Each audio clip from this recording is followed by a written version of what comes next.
Well, thanks, Sean. Still ahead on Good Morning Britain after our star-studded 1 Million Minutes award ceremony last night. We are joined by Debbie McGee and one of our very deserving volunteer winners. Debbie did a great job giving us an award last night. They're looking very still partying. They're still partying from last night. I love that. I love that. That's bit. That's the big question. Well, like they, yeah. Lovely to catch up with them very shortly. Right now we're going to get... Good to see you. Now, since Good Morning Britain's 1 Million Minutes campaign launched in 2016, we've had more than 150 million minutes pledged by volunteers, by you, to help people experiencing loneliness. Last night we held the very first 1 Million Minutes award ceremony to celebrate those who've dedicated their time. Guests and celebrities packed into our studio, which was transformed. It was all glamorous, wasn't Very it? glamorous for a change. It was an unforgettable evening. Let's take a look.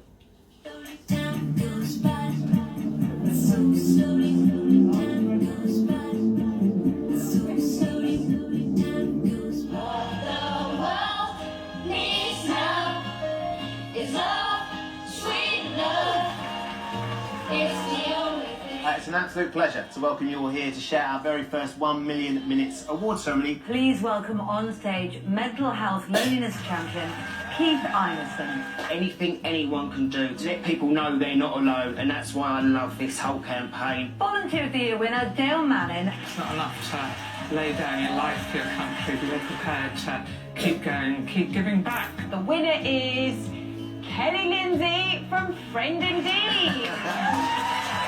The great thing about Friend Indeed is we're teaching children and babies from such a young age the value of being kind. Our winners, the incredible Hidden Talents. You guys are doing an amazing job, and I want to follow in your guys' footsteps, so you're my inspiration. Now we have an animal category. Yes. What is his or her name? Congratulations. You are our special recognition. Whenever you spend a day with Annie, you never have a bad day, and you never have a dull day. Thank you, Danny, and congratulations. Thank you to everyone at Good Morning Britain for naming this award after Barbara. Because I guess nobody really wants to talk about lonely. So you know what? I will thank you for these 1 million.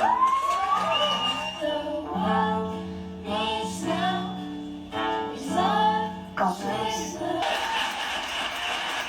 Such a special night, for everybody involved. The Very combination emotional. of the campaign, everyone's commitments, and all our viewers are pledging over 150 million minutes. It's just amazing, and it was so lovely having it here in our studio. It was such a lovely, intimate award ceremony, and everyone was thrilled to be there. And it was great from our point of view to be able to give them a pat on the back and say, we really appreciate what you're doing up and down the country to help those people who really need it. Oh, right. And seeing Dame Barbara Windsor As well, lovely message from Barbara, and having Scott there as well was very, very moving, specifically for Danny Brown, who won the first ever Dame Barbara Windsor award. But I think, you know, for us just to see Barbara and to send that message. and for him to know, and as you say, Scott as well, it meant everything. It's so wonderful. And also very moving for some other people too. Yeah, joining us in the studio are 3 of them that were there last night. The lovely Debbie McGee, who presented the Special Recognition Award to our winner oyovwe Kigho for her work helping hundreds of widows come to terms with their loss, and our poet Hussein Manawer, who performed exclusively on the night with an extraordinary poem. Lovely to see you all this morning. Good morning. Oyovwe, first and foremost, it took you by surprise. I know, yeah. When you found out you'd won the award. I think maybe for the first time in your life you were lost for words. Didn't quite You're right. Jodie just caught me unaware. I never expected that at all. I was speechless. You were quite quiet for a while, and then you found your words, and your passion came out for the fantastic widows' empowerment that you thought of, invented, and run. Can you tell us a little bit about why you think there's a need for that and what it does? Yeah, when it comes to bereavement, a lot of people seem not to understand the impacts, what people are going through. And I just realized people need to understand and able to support people that are bereaved, especially widow. Losing a loved one is a difficult time, and it's a tough time. And you've been there for them throughout your own troubled times. I think it's something like 60 hours a week, isn't it? If you can say anything more than 60 hours, I put a lot of time in putting this organization together. It's a lot of work. And sometimes, well, I said to initial time when I started, it was really hard. Sleepless nights, trying to see, because I walk in people's shoes and I just realize what these people are passing through. So I spend most of my time, even at home, when I said family time, I still can't stop. I bet. But it's clearly having a huge impact. I mean, Debbie, it's something you've been through, and it was amazing to hear you talk yesterday about the what you've been through since you lost Paul. And actually the benefit that's had, because people know and they've been able to talk with you and share that with you. And I think what oyovwe's doing is helping people that don't necessarily have the opportunity to share with anybody. Isn't it? I think, well, anyone that has met her now, we all know what a special person she is. And what amazed me last night with talking to you is her understanding of grief. Of someone that hasn't lost her husband. And yes, grief has lots of different facets of who you've lost, you know, a sibling or whatever, but she's helping people that have lost a partner. And I just found it incredible that she really understood the ongoing support that people need, because it doesn't just stop when they die. And everybody says, oh, you know, phone calls stop after a month. And she's picked up from that, but understands it. And it's amazing what she's doing. Because that can be the problem, can't it? That everybody's in shock, as they were when we lost Paul. And they're there, they're coming round, bringing casseroles and doing all the stuff, and then there's the organisation and the funeral. And then people sort of begin to go back to their own lives. And for the one that's lost someone, you're still in grief prison, really, aren't you? You are, and I think also, you know, which I'm really lucky, as I said last night, because I'm in the public eye, people know what I'm going through. And what's really important with grief is that it used to be that people thought that grief shrunk with time, you know, time heals, all of that. But what they believe now is grief stays the same size. It's how you build your life around it and make it bigger.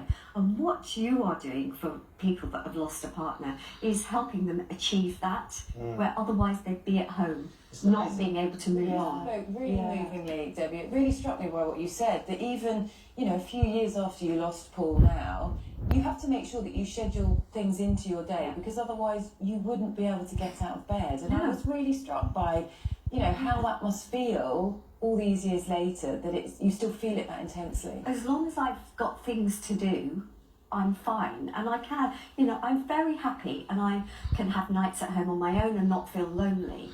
But every day you still get up without them.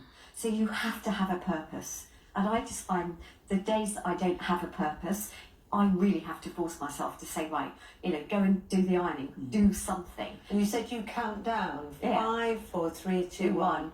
Now get up and go. I'll throw the duvet off and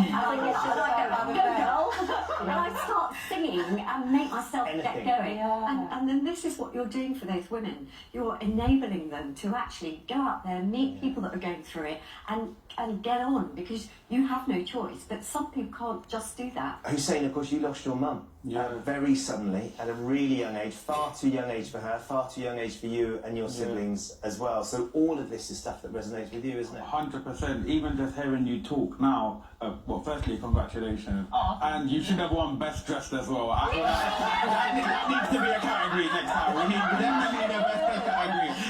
When I saw you in everyone, I was just like, oh, okay. Here's what I come to.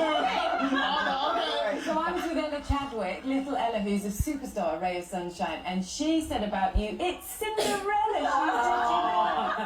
It says that your husband was looking sharp too. He is now as well. I saw him. I was like, do you work in fashion? He was like, no, I just threw this out.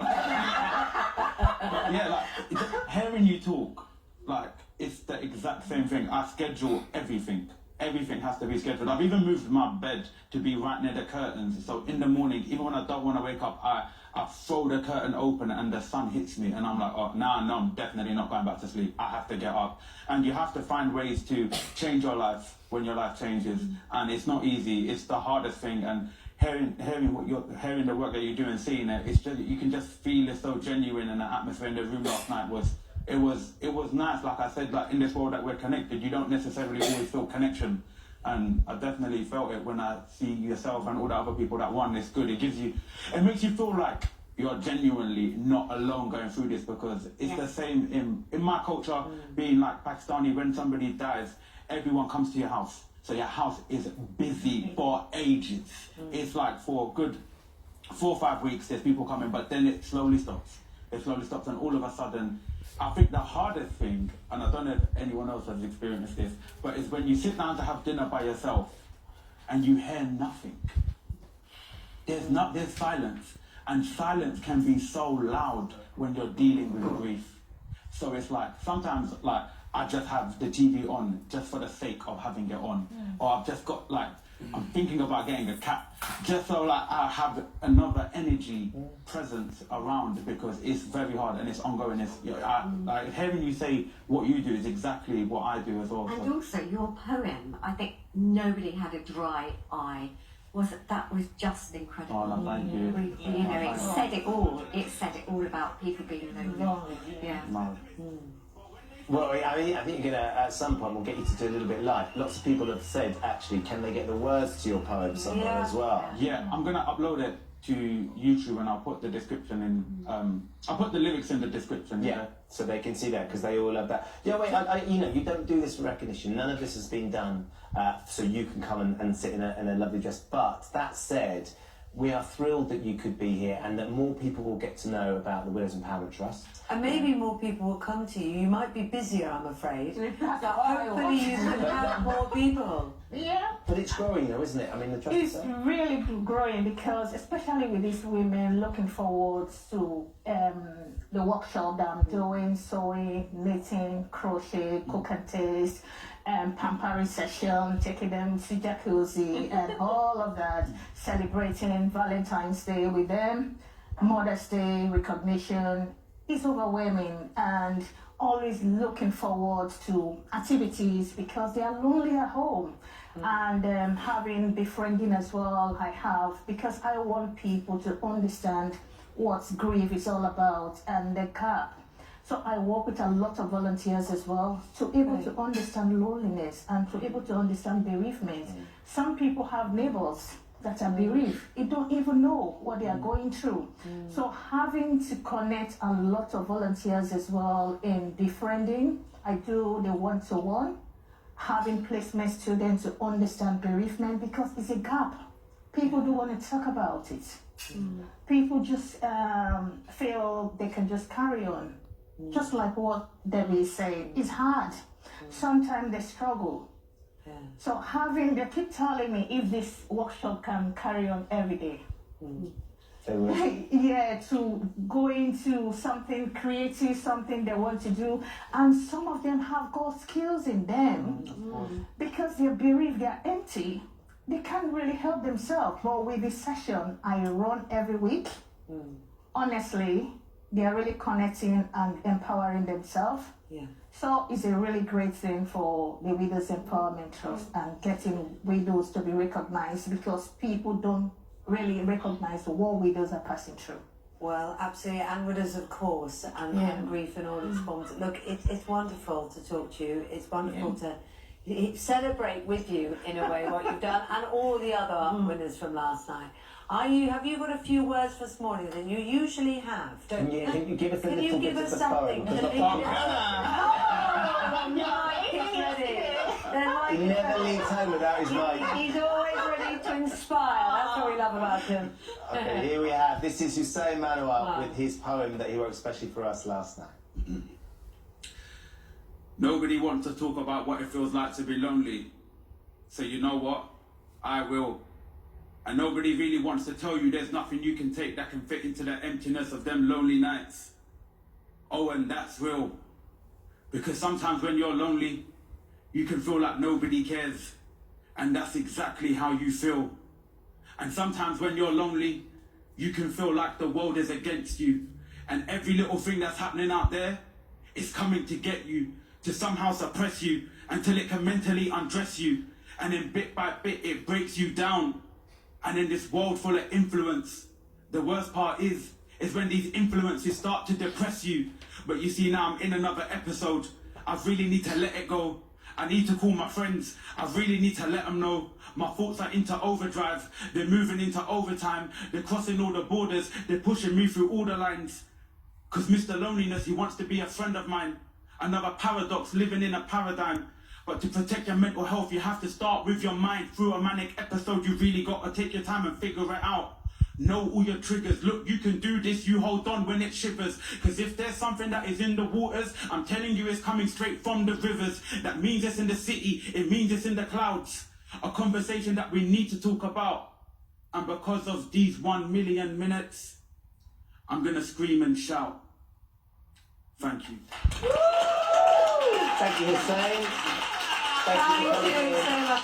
It sends shivers down your spine, doesn't it? And we know that it touches all of you at home, so thank you so much indeed. Thank you. So you're going to upload that onto your YouTube channel. We'll make sure you can get a copy of that on our website as well, because we've got it from last night, which was fabulous. Oyovwe, congratulations. Thank you. Thank you for coming in. And Debbie, thank you for being there yesterday. It's my absolute honour. And there's still time as well to get involved with 1 Million Minutes. We're to our website, itv.com/GMB. Pledge your time to help someone who's lonely, and as you can see from our volunteers, you will get something too, because all our volunteers find the time they give, they get back tenfold. Undoubtedly. Right, quick competition.